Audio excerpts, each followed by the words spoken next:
SC వర్గీకరణపై high court తీర్పుని పూర్తిగా స్వాగతిస్తూ ఇందుకు కృషి చేసిన ప్రధానమంత్రి నరేంద్ర మోడీ గారికి, అలానే ఆంధ్రప్రదేశ్ ముఖ్యమంత్రి నారా చంద్రబాబు నాయుడు గారికి కృతజ్ఞతలు తెలుపుతూ ఆంధ్ర ఎంఆర్పిఎస్ చిత్రాల వీరయ్య మాదిగ మీడియాతో మాట్లాడారు. గారు ఆదేశాల మేరకు పలనాడు జిల్లా నర్సాపేటలో ఈరోజు ప్రెస్ మీటు మీడియా సోదరుల ద్వారా అయితే ప్రెస్ మీట్ యొక్క ఉద్దేశం ఈరోజు గత 29 సంవత్సరాల నుంచి మాదిగలు అలుపెరగని పోరాటం చేసుకుంటూ ఎస్సీ వర్గీకరణ కోసం ఎంతో అసలు బారిన పోయారు.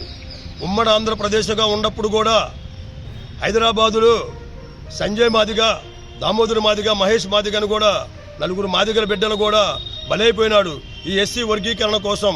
ఈ 29 సంవత్సరాల నుంచి అలుపెరగిన పోరాటాలు చేసుకుంటూ అసలు బారిపోవటం, రకరకాల ఇబ్బందులతోటి కేసుల్లో ఇరుక్కొని ఇప్పుడు కూడా చాలామంది కూడా కేసుల చుట్టూ తిరుగుతూనే ఉంటున్నారు మా సోదరులు. దానిలో అక్కడ నుంచి 29 సంవత్సరాల నుంచి కూడా సుదీర్ఘ పోరాటం చేసే క్రమంలో ఫస్ట్ సారి 1995లో ఎస్సీ వర్గీకరణ చేసిన వ్యక్తి ఎవరంటే నారా చంద్రబాబు నాయుడు గారు. అప్పుడు 95లో ఎస్సీ వర్గీకరణ చేస్తే దాదాపు 2 సంవత్సరంన్నర వ్యవధిలోనే 22,000 పోస్టులు మాదిగల ఉపకులాలకు లభించినాయి. అప్పుడు తర్వాత సుప్రీంకోర్టులో దాన్ని ఉషా కమిషన్ కొట్టివేయడం జరిగింది.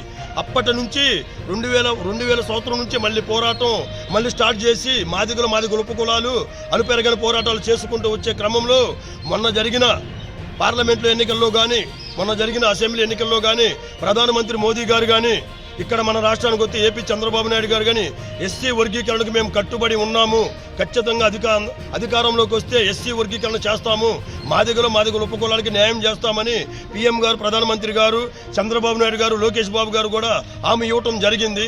దానిలో భాగంగా ఈరోజు సుప్రీంకోర్టు ఇచ్చిన తీర్పుకి పలనాడు జిల్లా తరపున మేము హర్షం వ్యక్తం చేస్తూ, సుప్రీంకోర్టు అంటే ఒక దేవాలయంగా ఉంది. ఈరోజు మాకు భగవంతుడిని మనం ఎప్పుడు చూసి ఎరగం, ఎక్కడో ఉండి మనకు మేలు చేస్తూ ఉంటాడు.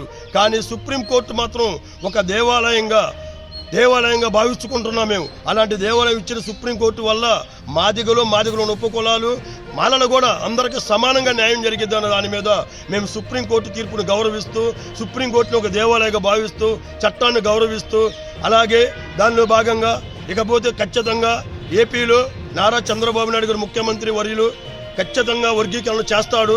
మాకు నమ్మకము, మాట ఇచ్చాడంటే మాట తప్పడు. అలాగే నారా లోకేష్ బాబు గారు ఈరోజు స్పందించాడు, మాటకు కట్టుబడి ఉన్నాము, పార్టీ ఖచ్చితంగా వర్గీకరణ చేస్తామని ఆయన కూడా ఈరోజు స్టేట్మెంట్ ఇవ్వడం జరిగింది.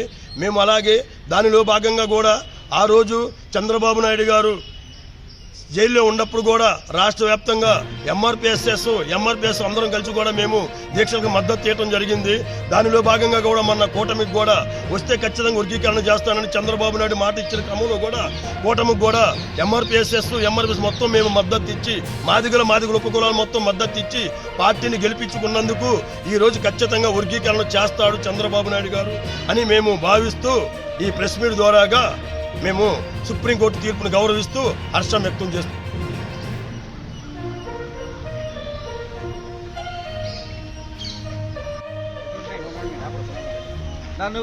శ్యామ్ గారు